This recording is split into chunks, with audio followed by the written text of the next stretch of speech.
It's a sad fact that even in modern Western society, things like inequality, oppression and sexism still exist. And I should know. I'm a middle-aged straight white man, so apparently I'm responsible for all of it. Whereas my own life is a never-ending voyage of wealth and privilege.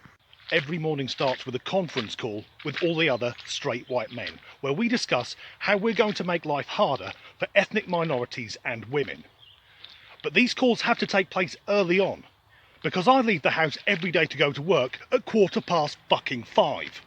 But now one brave and courageous individual has struck a blow against the evil, oppressive patriarchy by creating gender-neutral playing cards.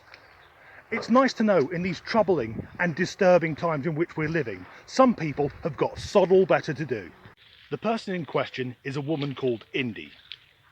Yes, really. And she's replaced the kings, queens and jacks in a deck of cards with gold, silver and bronze. Because apparently, with the king being worth more than the queen, subconsciously this reinforces the idea that men should control women, that women are worth less in society, and also apparently backs up rape culture. I've never played a game of poker where one of the players has said, right lads, after this hand, let's go out fucking Viking style raping and pillaging. And also, although the king may be sometimes worth more than the queen is sometimes worth more than the jack. So how does that work? I believe I'm committing the cardinal sin of thinking. And also, in chess, the most vulnerable piece on the board, the one you have to protect at all times, is the king, whereas the most powerful piece is the queen. And I've never stopped halfway through a match and started crying because subconsciously I feel powerless because I wasn't born with a vagina. A lot of us have been asked the question, what would you do if you could spend a day as a member of the opposite sex? If I had 24 hours as a female, I'd buy a full-length mirror and I wouldn't come out of the house. And no one's talking about the big issue of changing the kings, queens and jacks to gold, silver and bronze in a deck of cards. And that's the detrimental effect it will have on folk singers. Because every folk singer in the fucking world has written a song called The Queen of Hearts. But these gender-neutral playing cards are selling well among people who call themselves progressives. Now, to be progressive just means to support progress, and I think most of us are on board with that.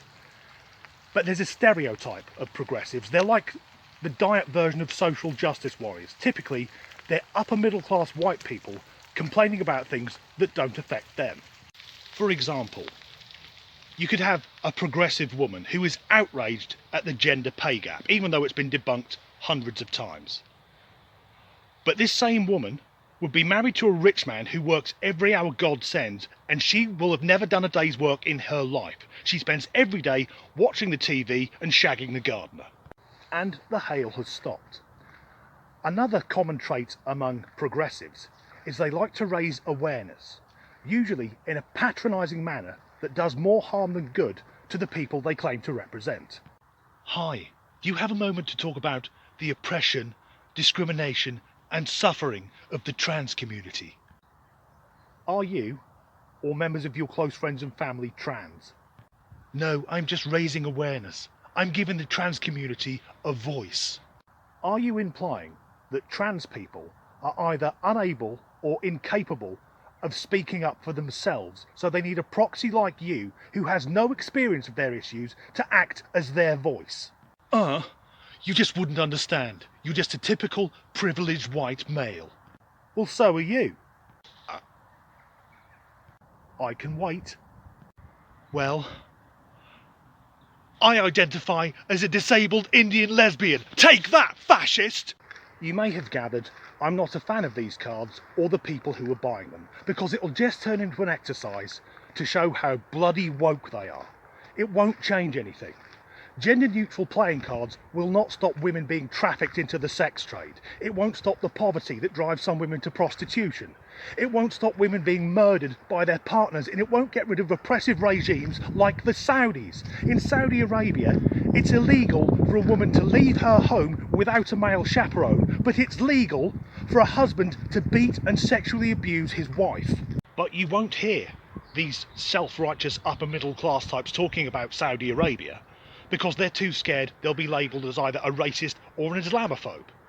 Whereas in reality, if we in the West demanded that in Saudi Arabia women are given equal rights or will stop buying their oil, in 2 weeks either women have equal rights or it's back to carpets for those lads. But of course it's much easier to just do some empty virtue signalling. Getting friends round for a game of gin rummy with their gender neutral playing cards to show how fucking inclusive they are. And on that rather serious note, that's the end of this video. If I've offended you with anything I've said, I'm sorry, I was just trying to raise awareness. Thanks for watching.